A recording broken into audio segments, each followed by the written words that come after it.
Hello everyone, good morning. तो इस video में हम लोग एलटी ग्रेड की जो नई नियमावली जारी हुई है, अभी ये नियमावली अप्रैल के महीने में आई थी। हालांकि इसे जो है 30 जनवरी 2025 को ही मान्यता मिल गई थी, लेकिन पब्लिकली इसे अप्रैल के महीने में जारी किया गया था। तो नियमावली में जो आपका नया सब्जेक्ट कॉम्बिनेशन बताया गया है फॉर द एलटी ग्रेड, जैसा कि आप लोग जान पा रहे हैं कि एलटी ग्रेड के लिए अब आवेदन जो हैं स्टार्ट हो रहे हैं 28 जुलाई से, जो कि 28 अगस्त तक चलेंगे। तो बहुत सारे एस्पिरेंट दोबारा से जानना चाहते हैं, क्योंकि ये जो नियमावली आई थी फ़िलहाल 2-3 महीने हो चुके हैं, तो कुछ लोग वीडियो सर्च नहीं कर पा रहे हैं और कुछ लोगों को ये नियमावली मिल नहीं पा रही है। तो कुछ लोगों ने कहा कि सर इस पर एक दोबारा से वीडियो बनाया जाए, जिसमें हर विषय के लिए जो एलिजिबिलिटी है वो मैं आपको यहाँ पर बताऊँगा कि नई नियमावली के मुताबिक विषयवार क्या योग्यता तय की गई है। तो सबसे पहले तो मैं आपको यहाँ पर क्रम बताना चाहूँगा, ताकि आप समझ पाएँ कि अगर आप किसी पार्टिकुलर एक विषय के लिए देखना चाहते हैं वीडियो, तो आपको कितना जो है फॉरवर्ड रिवाइंड करना पड़ेगा। ठीक है, जैसे कि आप देखेंगे तो सबसे पहले यहाँ पर बात की गई है सामाजिक विज्ञान विषय के बारे में।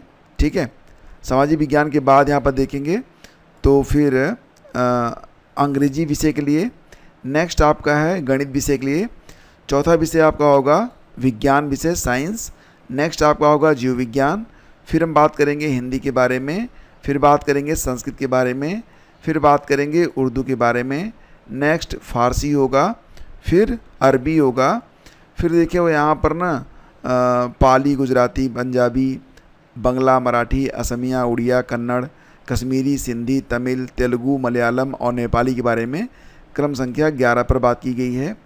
नेक्स्ट आपका है यहाँ पर कला विषय के लिए, फिर बात करेंगे शारीरिक शिक्षा के लिए, फिर बात करेंगे यहाँ पर संगीत के लिए, और फिर यहाँ पर आप देखेंगे तो कृषि और उद्यान कर्म के लिए, फिर वाणिज्य है, गृह विज्ञान 17वें नंबर पर है, फिर कंप्यूटर है 18वें नंबर पर, और फिर मानव विज्ञान है, और फिर सिलाई है। ठीक है, तो ये सारी एलिजिबिलिटी क्या रहेगी विषयवार, आइए देख लेते हैं। मैंने आपको सारा क्रम इसलिए बताया ताकि आप समझ पाएँ कि आपको अपने विषय के लिए कितना वेट करना पड़ेगा, और अगर आप पूरा वीडियो देखना चाहते हैं तो आराम से देखिए। सबसे पहले बात करते हैं यहाँ पर सोशल साइंस के बारे में। अच्छा, आपको ये भी बता दें कि जो यहाँ पर एलिजिबिलिटी रखी गई है, तो कहीं पर भी ये नहीं कहा गया है कि आपका जो सब्जेक्ट कॉम्बिनेशन है वो 3rd ईयर के आधार पर होगा। मतलब ये है कि स्नातक के आधार पर आपका जो सब्जेक्ट कॉम्बिनेशन है तय किया गया है। मतलब ये कि जैसे कि यहाँ पर बात कर रहे हैं सामाजिक विज्ञान के बारे में। सामाजिक विज्ञान में जो योग्यता रखी गई है पुरुष और महिला दोनों के लिए क्या है, यहाँ पर कहा गया है कि आपका इतिहास, भूगोल, राजनीति विज्ञान और अर्थशास्त्र विषयों में कम से कम 2 विषयों में स्नातक की उपाधि होनी चाहिए। मतलब स्नातक के दौरान इनमें से कोई भी 2 विषय आपने अगर पढ़ा हुआ है तो आप एलिजिबल हैं, प्लस आपका यहाँ पर बीएड होना चाहिए।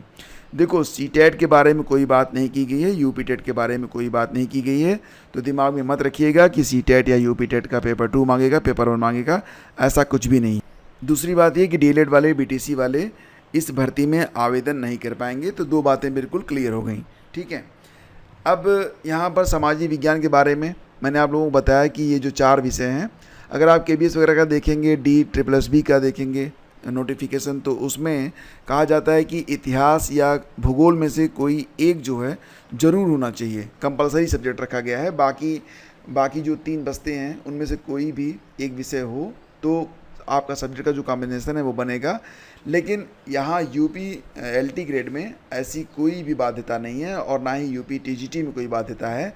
मतलब ये है सिंपली, अगर ये जो 4 विषय हैं, इतिहास, भूगोल, राजनीति विज्ञान और अर्थशास्त्र, इनमें से कोई भी 2 विषय आपने स्नातक के स्तर पर पढ़ा है, भले ही वो आपने स्नातक के द्वितीय यानी कि दूसरे वर्ष तक ही पढ़ा हुआ है, तो भी आप एलिजिबल हैं। अब रही बात है जिनके मन में ये संशय है कि क्या वाकई दूसरे साल तक पढ़े हुए विषयों से कॉम्बिनेशन बन सकता है, तो एक वीडियो का लिंक मैं आपको डिस्क्रिप्शन में दे रहा हूँ, जिसमें एक आरटीआई डाली गई थी, और आरटीआई में जो उत्तर आया था उसमें ये बात बिल्कुल स्पष्ट है। आप देख लीजिएगा, सारी बातें आपकी क्लियर हो जाएंगी। ठीक है, आगे बढ़ते हैं, बात करते हैं अंग्रेजी के बारे में। तो अंग्रेजी में एलटी ग्रेड में अगर आप आवेदन करना चाहते हैं तो लिखा गया है कि किसी भी विश्वविद्यालय या संस्था से अंग्रेजी साहित्य के साथ स्नातक की उपाधि, ठीक है, और साथ में आपका बीएड होना चाहिए। नेक्स्ट आपका है यहाँ पर गणित। गणित विषय में क्या एलिजिबिलिटी रखी गई है, तो भारत में विधि द्वारा स्थापित किसी विश्वविद्यालय, मान्यता विश्वविद्यालय संस्था से एक विषय के रूप में गणित के साथ स्नातक की उपाधि, ठीक है, और आपका बीएड होना चाहिए। नेक्स्ट आपका विषय है यहाँ पर विज्ञान। विज्ञान में क्या है, तो विज्ञान में कह रहे हैं कि भौतिक विज्ञान और रसायन विज्ञान के साथ आपका स्नातक होना चाहिए और आपका बीएड होना चाहिए। भौतिक और रसायन के साथ आपका स्नातक होना चाहिए और बीएड होना चाहिए। अगर मान लेते हैं कि आपने फिजिक्स, केमिस्ट्री और मैथ पढ़ा हुआ है बीएससी में, और थर्ड ईयर में आपका फिजिक्स और मैथ है, लेकिन सेकेंड ईयर तक आपका फिजिक्स और केमिस्ट्री है, तो भी आप एलिजिबल हैं, ठीक है, कोई दिक्कत वाली बात नहीं है। जीव विज्ञान के लिए यहाँ पर क्या एलिजिबिलिटी रखी गई है कि जंतु विज्ञान, जूलॉजी और बॉटनी के साथ आपका ग्रेजुएशन होना चाहिए प्लस आपका बीएड होना चाहिए।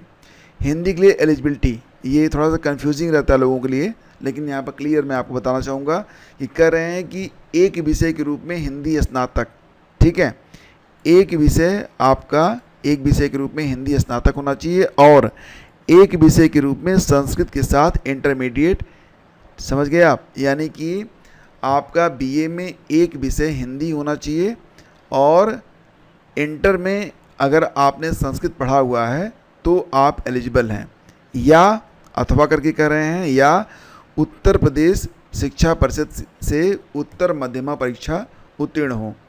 उत्तर प्रदेश संस्कृत शिक्षा परिषद से उत्तर मध्यमा परीक्षा आपने उत्तीर्ण की हो, यानी कि यहाँ पर इंटरमीडिएट स्तर पर संस्कृत आपने पढ़ा हुआ हो और स्नातक स्तर पर आपकी हिंदी होनी चाहिए, देन यू आर एलिजिबल, ठीक है, और आपका बीएड होना चाहिए।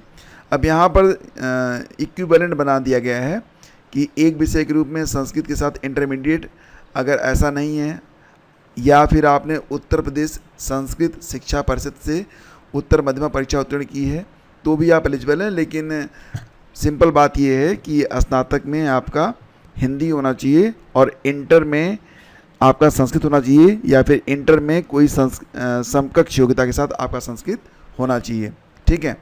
आगे बढ़ते हैं, बात करेंगे अब यहाँ पर अगली जो भर्ती है उसके बारे में।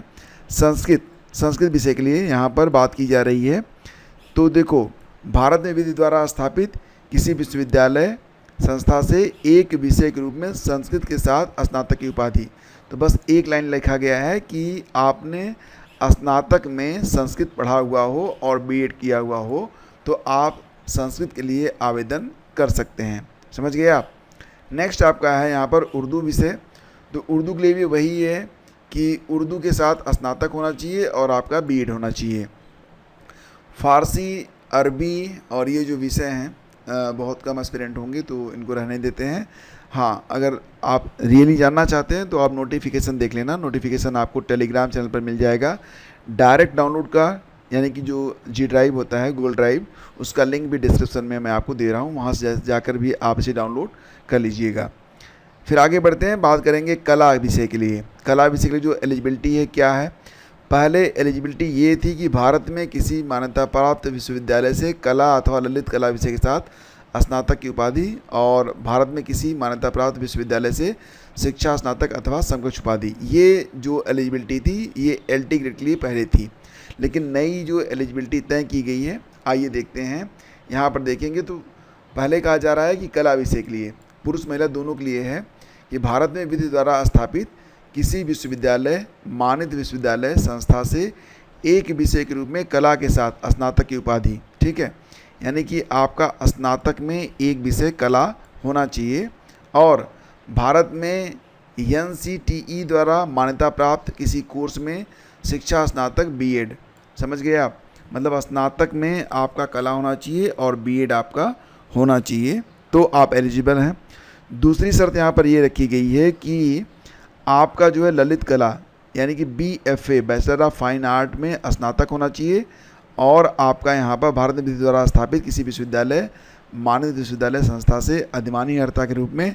अब देखो यहाँ पर अगर आपने ना BFA किया हुआ है, अगर दो बातें ध्यान से समझ लो कि कला के साथ स्नातक है, आपने BA में कला किया हुआ है तो बीएड आपके लिए कंपलसरी है, लेकिन अगर आपने BFA किया हुआ है तो बीएड क्या है, अधिमानी अर्हता है, मतलब वेटेज मिलेगा, लेकिन ज़रूरी नहीं है। तो VFA वाले बिना जो है B.Ed के भी आवेदन कर पाएंगे। ठीक है। फिजिकल एजुकेशन, शारीरिक शिक्षा के लिए जो एलिजिबिलिटी है वो बहुत ही सिंपल है कि आपका जो है विधि द्वारा स्थापित किसी विश्वविद्यालय, मानित विश्वविद्यालय संस्था से स्नातक की उपाधि होनी चाहिए, और कह रहे हैं कि BPED या BPE का कोर्स अगर आपने किया हुआ है देन यू आर एलिजिबल। ठीक है। इसके बाद आपका संगीत है। संगीत में भी देखो यहाँ पर शर्तें लगाई गई हैं, तो देख लेते हैं क्या है। पहला तो ये है कि भारत में विधि द्वारा स्थापित किसी विश्वविद्यालय, मानित विश्वविद्यालय संस्था से एक विषय के रूप में संगीत के साथ स्नातक की उपाधि होनी चाहिए। संगीत के साथ स्नातक की उपाधि हो, या फिर कह रहे हैं कि स्नातक उपाधि के साथ भातखंडे संगीत महाविद्यालय से संगीत विशारद अथवा प्रयाग संगीत समिति इलाहाबाद से संगीत प्रभाकर।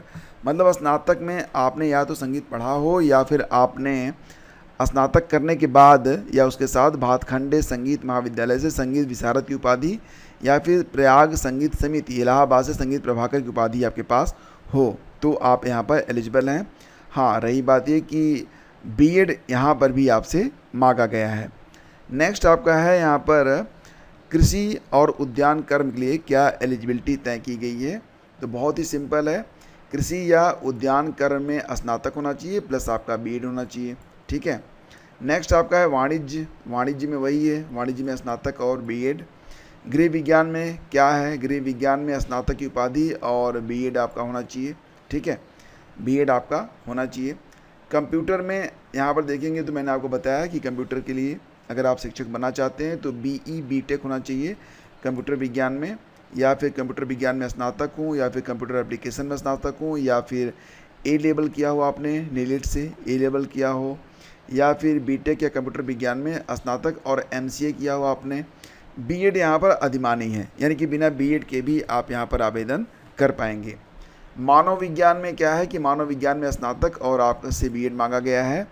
सिलाई के लिए क्या है कि भारत में विधि द्वारा स्थापित किसी विश्वविद्यालय, मानित विश्वविद्यालय संस्था से फैशन डिज़ाइनिंग में स्नातक और B.Ed आपसे मांगा गया है। ठीक है। तो ये है पूरा जो विषयवार मैंने आपको सारी योग्यताएं आपको बता दी हैं, और मैंने आपको बताया भी था कि अगर आपको संशय है कि तीसरे साल के आधार पर बनेगा कॉम्बिनेशन, तो आप इसके बाद जो आपको वीडियो दिख रहा है यहाँ थंबनेल के जस्ट ऊपर, आप उसको जो है ना एक बार देख लीजिएगा, या फिर आप पहला कमेंट चेक कर लीजिएगा, या फिर डिस्क्रिप्शन। और वीडियो अच्छा लगा तो लाइक और शेयर ज़रूर कीजिएगा। शेष अगले वीडियो में। धन्यवाद।